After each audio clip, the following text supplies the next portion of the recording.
Perkenalkan, nama saya Roman Batu dari kelas F lanjutan kasa. Di sini saya akan membuat tugas praktek agama yang membuat sebuah khotbah singkat. Shalom Bapak Ibu dan saudara-saudari yang dikasihi oleh Tuhan Yesus Kristus.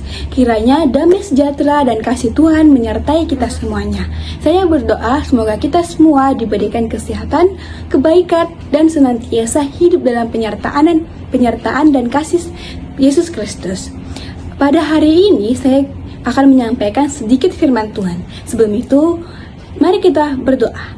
Ya Tuhan, terima kasih atas berkat-Mu pada hari ini. Kau berikan kami kesempatan sehingga kami bisa berkumpul di tempat ini untuk mendengar sedikit firman-Mu. Berkatilah hamba-Mu yang akan menyampaikan firman-Mu dan berkatilah kami yang akan mendengar firman-Mu supaya kami bisa melakukannya dalam kehidupan sehari-hari kami.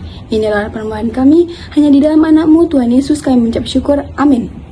Oke, firman kali ini saya ambil dari ayat Yesaya 41 ayat 10 yang bunyinya, janganlah takut sebab aku menyertai engkau, janganlah bimbang sebab aku ini Allahmu. Aku akan meneguhkan, bahkan aku akan menolong engkau. Aku akan memegang engkau dengan tangan kananku yang membawa engkau kemenangan. Tema yang saya ambil yaitu Tuhan adalah kekuatan dan penghiburan di tengah-tengah ketakutan.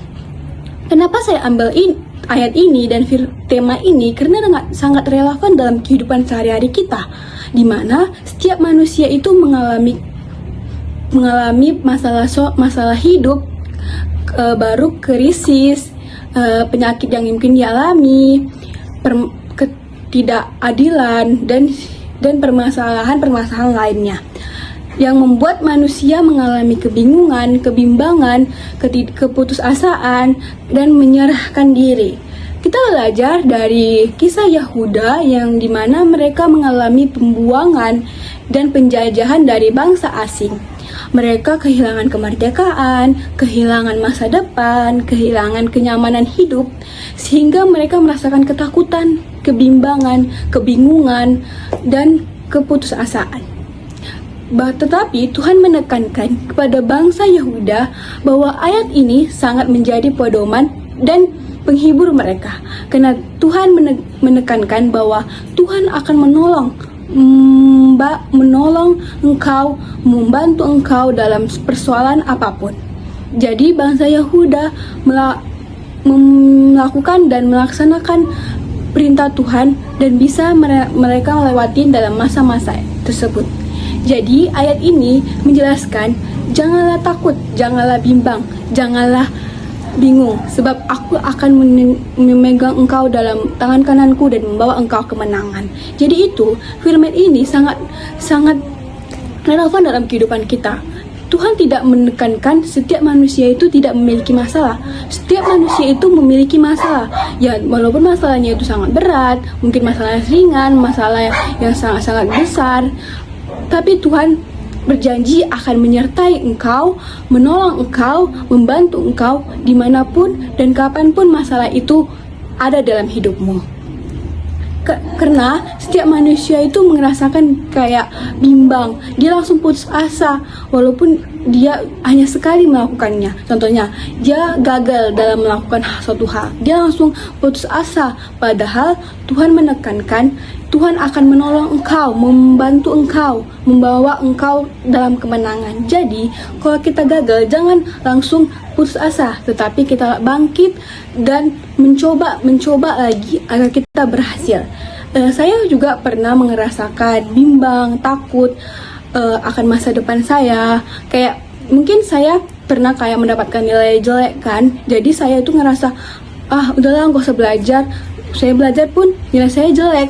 Padahal kalau kita gagal, kita itu bisa mencoba lagi. Mungkin kita lebih giat lagi dalam belajar dan berpegang teguh pada Tuhan, minta Tuhan untuk penolongan.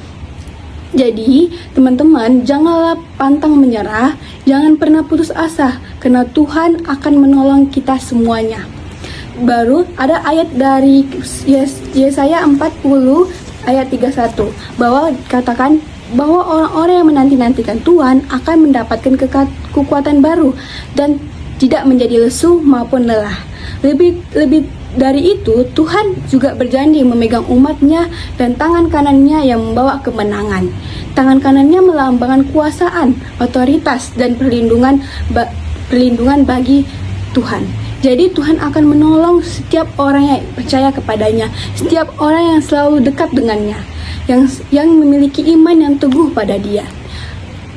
Jadi Tuhan itu tidak pernah melupakan kita, tetapi kita yang melupakan Tuhan. Kita melupakan saat kita udah dibantu oleh Tuhan, kita melupakan Tuhan. Kita hidup dalam dunia sehingga kita lupa untuk berdoa, mengucap syukur ketika kita sudah melewati persoalan-persoalan itu. Dan kesimpulan yang saya ambil adalah, saudara-saudara, yang diterima kasih firman Tuhan ini dalam 41 ayat 10 memberikan kepada kita pengharapan yang teguh di tengah ketakutan, berjanji akan menyertai kita semua, menguatkan kita, menolong kita, dan memegang hidup kita dalam ketakutan dan kekhawatiran, dan melainkan hidup dalam iman dan pengharapan kepada Tuhan.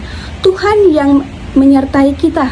Pada zaman Nabi Yesaya, mereka mengalami ketakutan, pembuangan. Kita belajar dari bangsa itu yang dimana mereka tidak melakukan penyerahan diri, tidak pasrah, tetapi mereka kuat, mereka bersandar pada Tuhan, mereka percaya bahwa Tuhan menolong mereka.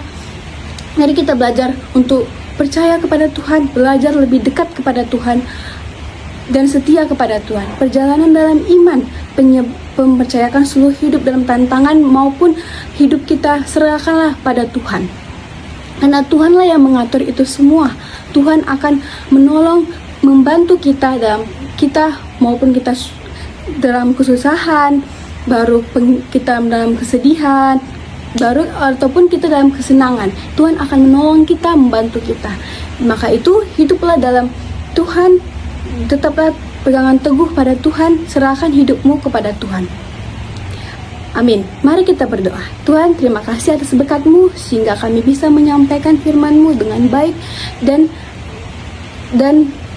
benar, dan berkatilah hamba-hamba-Mu yang mendengarkannya agar mereka melakukan firman-firman-Mu yang saya sampaikan dalam ayat Yesaya 41 ayat 10 yang menyatakan, Akulah, janganlah takut sebab aku menyertai engkau. Janganlah bimbang sebab aku ini Allahmu.